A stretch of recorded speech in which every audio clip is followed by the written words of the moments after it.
Remembering Gordon Lightfoot on this Sonic Obsession.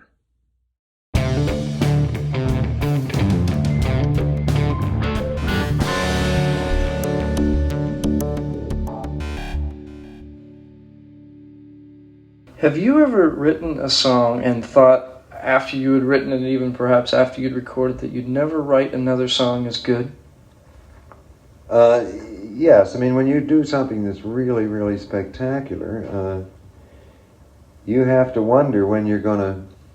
there are not too many Canadian Railroad Trilogies or Wreck of the Edmund Fitzgeralds or Sundowns or If You Could Read My Minds, that sort of thing. I mean, these things do come along periodically. You write one that's real good and you worry a little bit, well, maybe am I going to write something that's going to... What am I going to follow that with? Really, it's not you don't worry about that. You just keep working away at it and practicing and being interested and taking your time away from it.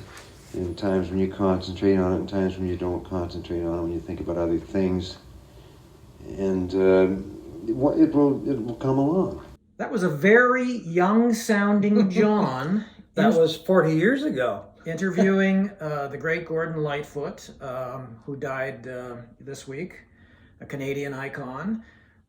John, in his previous life as a radio broadcaster, interviewed many musicians, and Gordon Lightfoot was one of them. What were your impressions? Set it up a bit for us. He was playing here at the Rebecca Cone, a soft seater in Halifax, and it was 1983, June of 1983, I believe. And anyway, I went down one afternoon to do an interview with them, and they were practicing. The band was all around. The road manager was there, a guy that I knew as well from previous bands. And anyway, I just kind of sat around for the afternoon and watched them rehearse a little bit and shot the breeze with Gordon off and on, just seeing how he was doing, that kind of thing. And it was just a great afternoon. I mean, I really enjoyed that anyway, when I would go to interview bands and they would be practicing or doing a sound check or whatever, and they'd say, just stick around if you like. And up until that point, I had always had the feeling that he was, aloof, cynical, standoffish, but he wasn't. He was not at all. He was just very warm. He was very endearing. He was very personable. We just had a wonderful afternoon. He was very friendly. We sat down, did a long interview, took up quite a bit of his time, and he was playing that night. And it was just one of those really memorable afternoons. And of course, when he died a few days ago, I'm like, oh my God, I remembered that afternoon. Mm-hmm. And I said, I got to see if I can find that interview. And of course, I went out and I have a box of old interviews, and it was on a cassette. And I figured, this is probably disintegrated. But surprisingly, it played. I mean, the quality's not great, but it brought back a lot of memories, just sitting around talking to him. And I've told a few people since then or since I found the interview and listened to it, they said, you've interviewed Gordon Lightfoot? I said, oh yeah, it was fun. It was a lot of fun. I mean, the guy was just, he was just so good. He was great. Mm-hmm. I mean, people are saying the greatest Canadian songwriter. Well, I don't know. He's right up there, well, and he's an icon. And if this didn't come out of the blue. We knew he was not doing well. He had canceled a recent spate of shows for health reasons, but his health has been in decline for quite some time. But it's still shocking. Like he might be the most beloved Canadian singer-songwriter of all time. I think so, and I have to go along with that probably as the greatest Canadian songwriter because, you can throw Neil Young in the mix, you can throw Joni Mitchell in the mix, you can throw Leonard Cohen in the mix. Yeah. But Lightfoot wrote about Canada, and Lightfoot stayed in Canada, and I think that's a huge thing to keep in mind when you're talking about him and his contemporaries, our other songwriters. Yeah, I mean, he was the first to show that you could become an international star while remaining in Canada. I can't remember when I did this, but I posted online once about how young Canadians can't understand almost the sense of inferiority Canadians had growing up in the 50s. Oh, especially when it came to music, yeah. We didn't watch our movies, we didn't watch our TV shows, we didn't read our novels, and I got torn to pieces. And I think that's because of how confident young Canadians are today about all of those things and their place in the world. I mean, our athletes never won a damn thing. No, not really. I mean, No. at the 1968 Olympics, we won 1 gold medal, and it was a horse. They won the Stanley Cup. Yeah, but You know. it was a horse. And then in 76, you know, we became the first country never to win a gold medal at one of our own Olympics. And a high jumper, Greg Joy, the fact I can still remember his name says it all. He won a silver medal and the country went bananas. Oh yeah, I know. So this was the environment that all of these amazing Canadian musicians like Joni and Neil and Leonard, all of those guys had to go to the States. Yeah. They had to go to the States to become big in that kind of, we all loved our country and all of that. And this incredibly massive, beautiful country. But there was we were sitting next to the biggest, most dominant cultural force in the world. That's right. But I think it was people, well, I don't think, I know it was people like Lightfoot that you'd listen to his material, especially the Canadian Railroad Trilogy. Yeah. And he was talking about Canada, talking about building Canada. And it was like, oh, gee, that's right. You know, let's listen to somebody talk about Canada. Let's not listen to somebody that's a Canadian in the United States talking about whatever. It was because I think he stayed here and wrote about the country that it woke us up. Yeah. It really did. It made us look at Canada in a different light as well. It didn't happen overnight either. No. You got to throw that into the mix. No. And, you know, it makes you wonder, though, whether we would have had, you know, in the 1980s, a rush that had the confidence to go out into the world and become what they became. A Bryan Adams who took on the world and became this major international star. I'm not sure any of that would have happened without Gordon Lightfoot first. Yeah, I agree with you on that one. Yeah. By all means. I think a lot of it was also 1967 when he wrote, well, he actually wrote it, I guess, in 66, Canadian Railroad Trilogy, but it was commissioned for 1967, our centennial.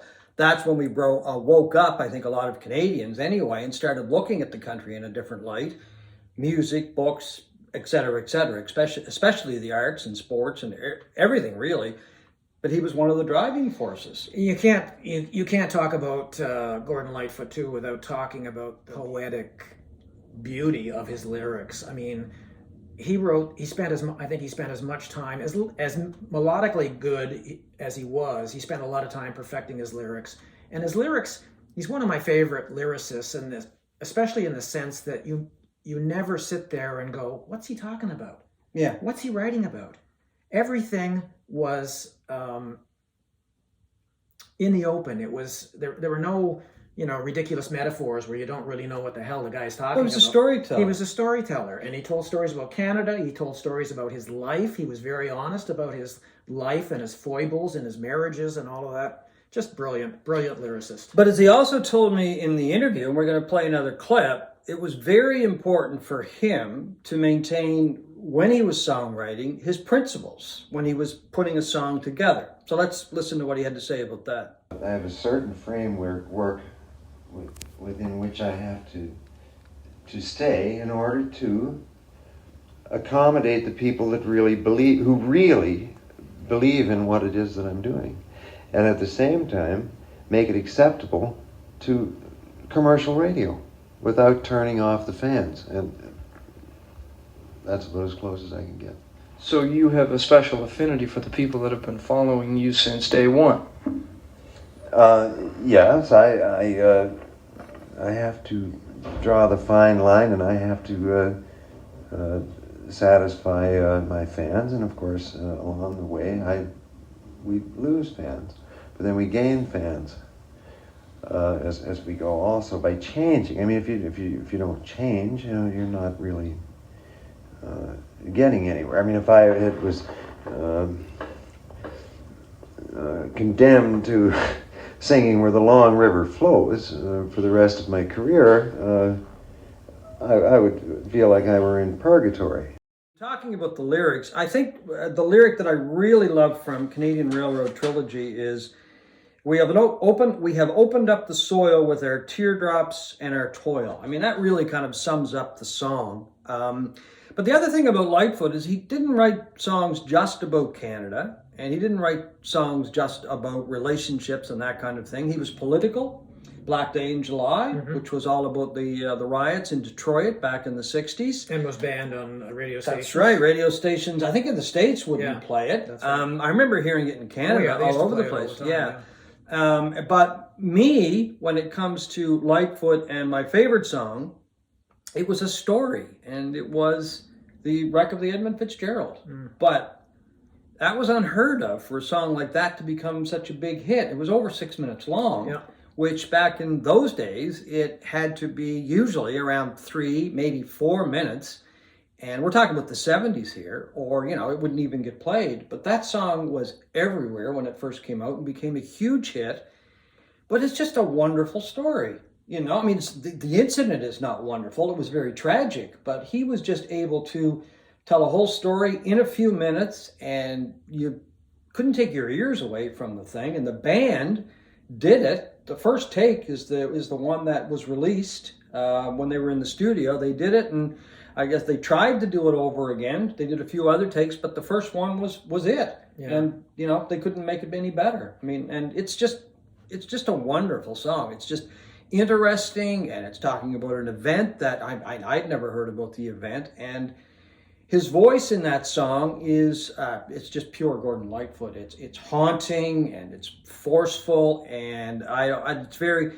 There's a lot of sincerity in the voice too, talking about that tragic event. Yeah. What about you? What's your favorite? If you could read my mind, I just think melodically and lyrically, it is so beautiful. It's about the breakup of one of his 3 marriages that he had. I'm not sure if it was the first. I think it was the first one. Yeah. And it is just an incredible song. You know, for me, it's one of those songs that I never tire of hearing. And I think if there is such a thing as a canon of the greatest songs of all time, it would be in it. I think it's the greatest Canadian song of all time.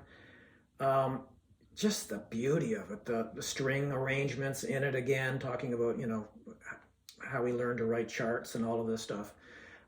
Just an absolutely beautiful song. And if you really want to hear a more intelligent assessment of, go to Rick Beato's channel, and where he breaks down these songs in such incredible detail that you come away with a different way of listening to them. Yeah, I watched some of that, or most of it, and he's a lot more knowledgeable when it comes to stuff like that than I would never even attempt to do what he does. We know what we like, but we don't have the understanding that No. someone like Rick does. But. Yeah, well, I think the fact that so many people from so many backgrounds recorded his songs is just another tribute to his talent. I mean, some of the artists that did, some of the hundreds of artists that did Gordon Lightfoot songs included Johnny Cash, Eric Clapton, the Grateful Dead, Paul Weller, and even some that really surprised me, Andy Williams, Trini Lopez, Telly Savalas. Remember Kojak, the old TV show? I won't be searching that one out. No. But the most surprising one that I could find, well, to me anyway, was a version of If You Could Read My Mind by